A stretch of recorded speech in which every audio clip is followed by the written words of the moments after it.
हर 6 couple में एक couple को इनफर्टिलिटी का सामना करना पड़ता है और उसमें मोस्टली 35% केसेस ये फीमेल रिलेटेड इनफर्टिलिटी के होते हैं। ये एक emotional, mental and social journey भी है। हर महीने प्रेगनेंसी नेगेटिव टेस्ट और हर महीने मेंटल ब्रेकडाउन, वही स्ट्रेस, वही रोना, वही डिसअपॉइंटेड फील और बस एक स्ट्रेस। सो नमस्ते दोस्तों, मैं हूँ डॉक्टर शैलेश संचेती, आपका अपना एडवांस होम्योपैथ, और आज हम बात करेंगे फीमेल इनफर्टिलिटी इस टॉपिक पर, जो कि बहुत खुल के कोई बात नहीं करता और बहुत सारे ऐसे सवाल जो मन के अंदर ही रह जाते हैं और चर्चा होती नहीं है, लेकिन वो सवाल मन आपको पूछता जरूर रहता है।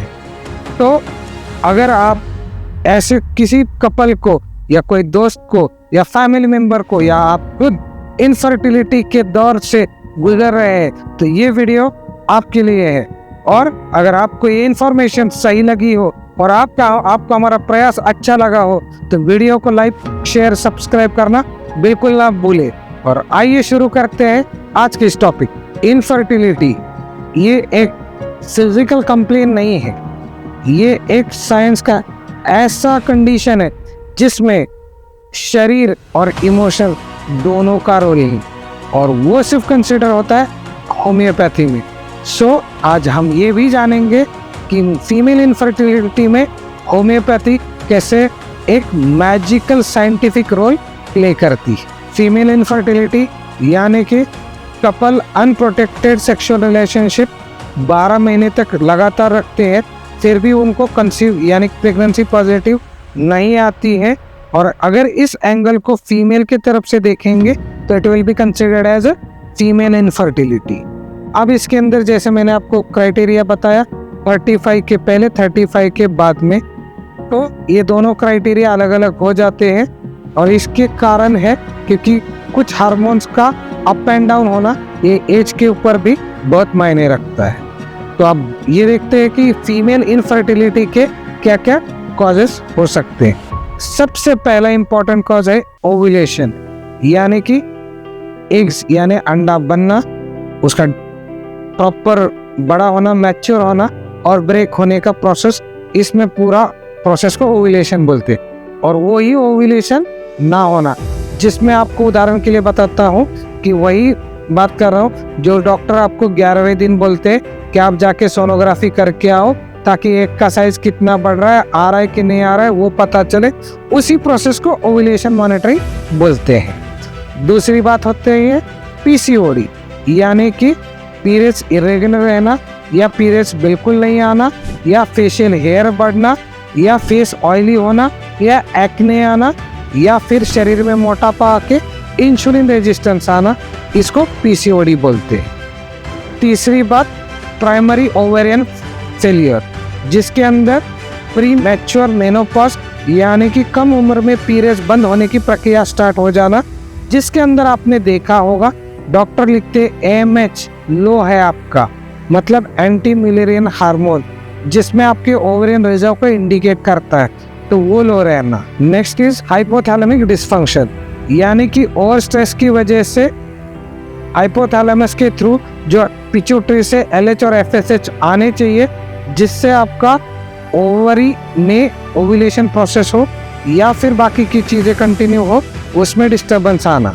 नेक्स्ट कॉज है हाई प्रोलैक्टिन लेवल, जिसके अंदर फीमेल्स में हाई प्रोलैक्टिन होने की वजह से ईस्ट्रोजन प्रोजेस्टेरोन का रेशियो डिस्टर्ब हो जाता है और शरीर ये प्री मेनोपॉजल या मेनोपॉजल फेज में कम उम्र में चला जाता है, जिसके वजह से इनफर्टिलिटी आती है। सो नेक्स्ट रीजन है फीमेल इनफर्टिलिटी का फैलोपियन ट्यूब ब्लॉक, जिसके अंदर ट्यूब ब्लॉक होती है, जिसके वजह से एक तो स्पर्म एग्स तक नहीं पहुंच पाता है या फिर जो एग डेवलप हुआ है वो ट्यूब के थ्रू यूट्रस में ट्रेवल नहीं कर पाता क्योंकि वहाँ पे वो ऑब्स्ट्रक्शन होता है। इसके कारण क्या होता है chronic PID pelvic inflammatory infection. दूसरा प्रॉब्लम रहता है कि वहाँ पे क्लैमाइडियल या गोनोरियल यानी कि sexual transmitted diseases. And third reason है एक्टोपिक प्रेगनेंसीज या फिर पहले वाला कोई पेल्विक या रिप्रोडक्टिव सिस्टम से रिलेटेड कोई सर्जरी अगर आपकी हुई हो तो।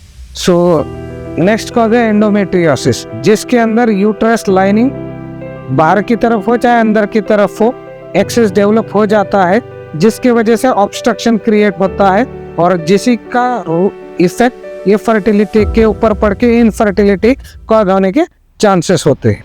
अगला पॉजिटिव फैक्टर है सर्वाइकल एंड यूटेराइन इश्यूज, जिसमें cervical stenosis, uterine fibroid, uterine polyps.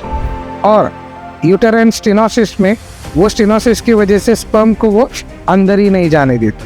और सबसे अलग और इम्पॉर्टेंट फैक्टर है कंजेनाइटल एनोमलीज, यानी कि एज बढ़ गई है पर्सन की लेकिन यूट्रस का साइज अभी भी छोटा है या एबनॉर्मल है, जिसको बोलते हैं बाय बर्थ यानी कि बर्थ डिफेक्ट।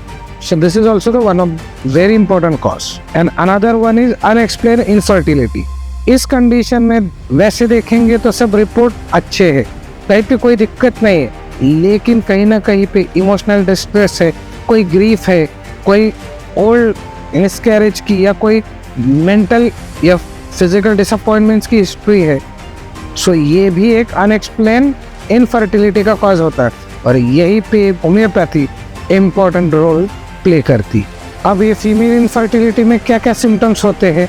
वैसे तो प्रेजेंटेशन में unprotected regular sex for the 12 months और जहाँ पे कंसीव नहीं हुआ यही एक मेन सिम्टम है, लेकिन फीमेल के अंदर जैसे पीरियड्स प्रॉपर नहीं आना या पीरियड्स का नहीं आना या पीसीओडी होना या फिर उसी के साथ सब में जो हार्मोनल इम्बैलेंसेस है या एंडोमेट्रियोसिस है या फिर एक्ने, फेशियल हेयर, ओबेसिटी का रहना, ये सब जो कंडीशंस है ये इन चीज़ों में ये सिम्टम्स की तरफ दिखती है जो कि फीमेल इनफर्टिलिटी को रिप्रेजेंट करती है।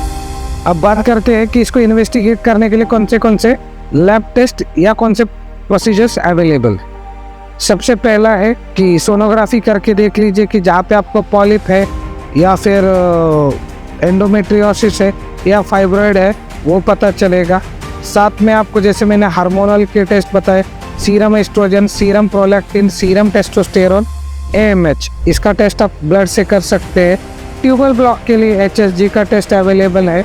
और इसके सब के अलावा जो मैंने आपको फिजिकल प्रेजेंटेशन में बातें बताई उसमें सबसे पहला है वजाइना का लूजनेस है, ये आप खुद ऑब्जर्व कर सकते हैं कि अगर सीमेन लीकेज होता है तो। दूसरी बात, अगर सीमेन पानी की तरह है और वो गाढ़ा नहीं है, ये भी खुद आप ऑब्जर्वेशन से बता सकते हो।